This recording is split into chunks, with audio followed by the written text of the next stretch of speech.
Calamonte on AM 560, The Answer. Chicago's Morning Answer continues next. In our 1 hour heating and air conditioning weather center, cloudy, couple of showers today, possible, high 66. A brief shower or two, low 54 overnight, and a high of 64 tomorrow. Currently 58 at O'Hare, 57 Lakefront. Your next news update is at 8. Chicago's Morning Answer with Dan and Amy continues next on AM 560, The Answer.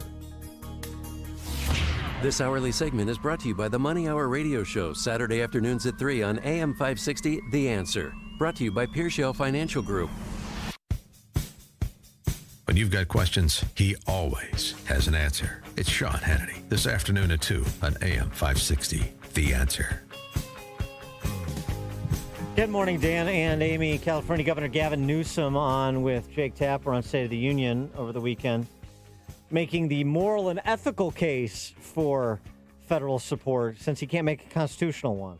I, with respect, will just caution people to look at this as a frame of charity when its fundamental purpose of government. It's to protect people's safety and to protect their well-being. This is a moment where we need to meet the moment head on and acknowledge this is not a red issue or a blue issue. This has impacted every state in America.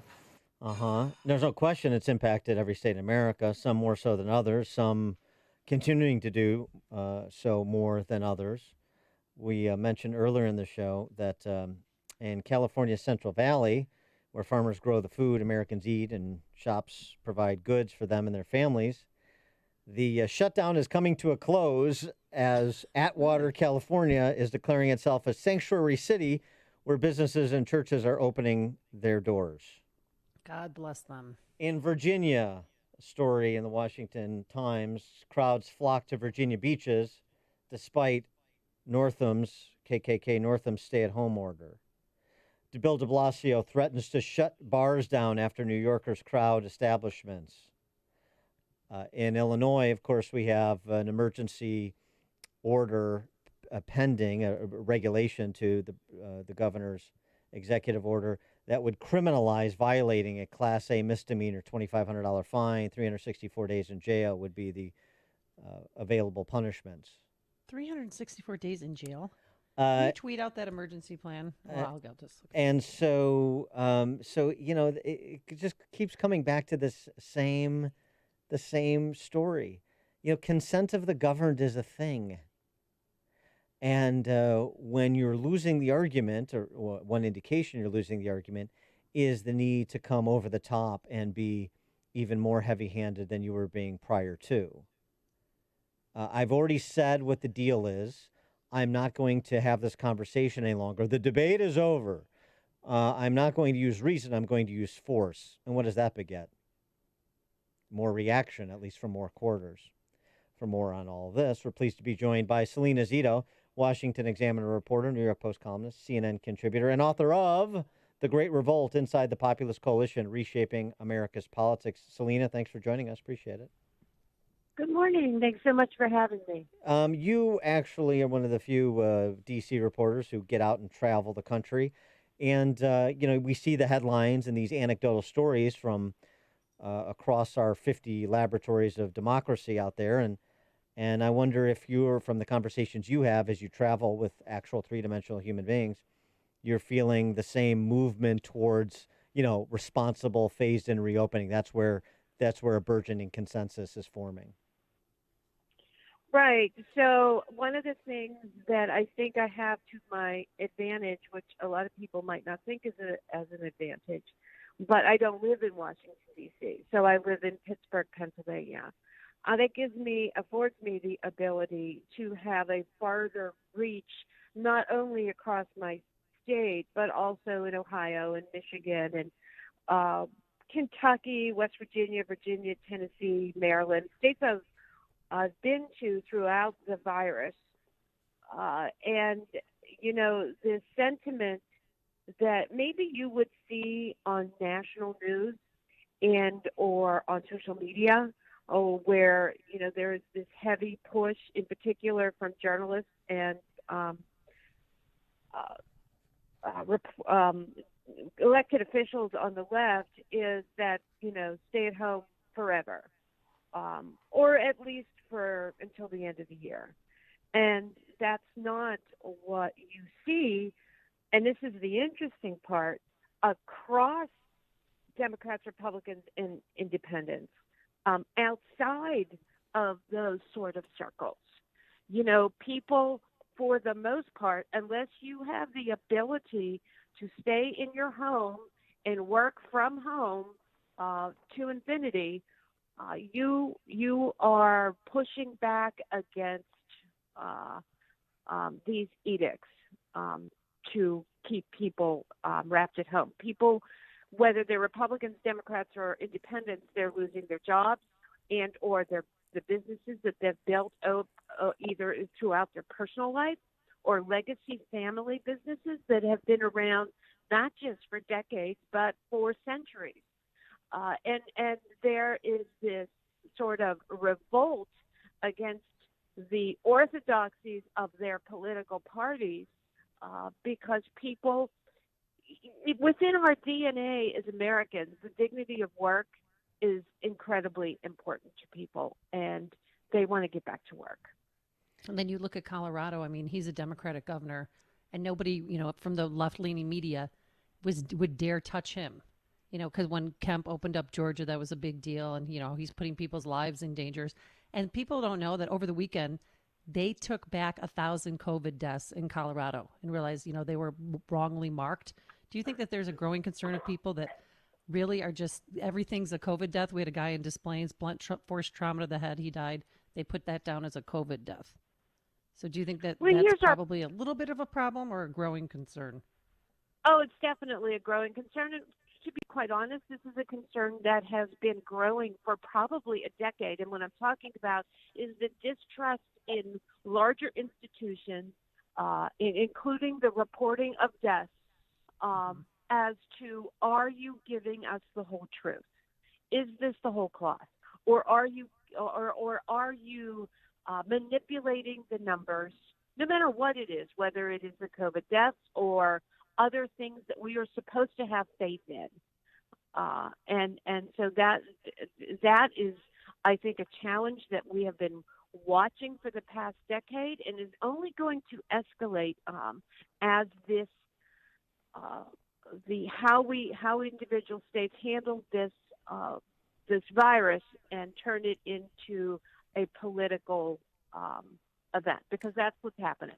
And cultural. And I just want to go back to something you were talking about, basically sort of those who are largely insulated from a lot of the negative impacts, particularly economically, versus those who aren't. And New York Times, golly gee, reporting 5% of New York City's population, 420,000 people, left the city between March 1 and May 1.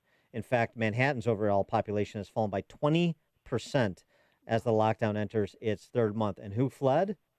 Well, the majority who had vacation homes in Long Island, upstate New York, Pennsylvania, Jersey Shore, Florida. Yeah. Residents who fled typically were white, had rents of more than $2,000 per month, had college degrees or higher, and earned incomes in excess of $100,000. So we're going to get out, and we'll scold you who can't get out from our vacation home in Naples. So I interviewed the president Thursday in Allentown, Pennsylvania. It's the second time he's gotten out. The first time was in Arizona the week before when he visited Honeywell. But this time in Pennsylvania, he visited Owens & Minor, one of the 5 companies in the country that are distributing medical supplies, masks, surgical gowns, et cetera, to health care facilities across the country. And when I got there was and I had to drive from Pittsburgh. It's a 5.5-hour drive. When I got there, the fascinating thing was the amount of people that showed up. This was not organized. This was not a rally, but we're just lining the streets with American flags and welcoming the president. It was not something I expected to see, but it kind of showed the sentiment that is growing among people that they want not that they support the president, but they support his constant push to open the country back up. Well, the flip side of the New York story is this a story about Williamson Memorial Hospital in Mingo County, West Virginia. The only hospital in Mingo County, remote pocket of West Virginia, did not treat any COVID-19 patients. In fact, the county of 23,000 had 3 cases and 1 death, but the hospital's net revenue was slashed in half as all quote-unquote non-essential procedures were halted. Visits to the emergency room there plummeted by 2/3, and they can't make a go of it financially. So now that county and that region lose the only hospital they had. Well, yeah. If your listeners would go to SelenaZito.com and check out the reporting I've done, I've been reporting about these rural hospitals going under or laying off people since the beginning of the virus. Mm-hmm. Places right here in my backyard in western Pennsylvania, in Washington County, where the Washington Regional Healthcare System had to lay off their healthcare staff because they were seeing, I forget the number off the top of my head, but I believe like 10% of what they typically see coming into their doors.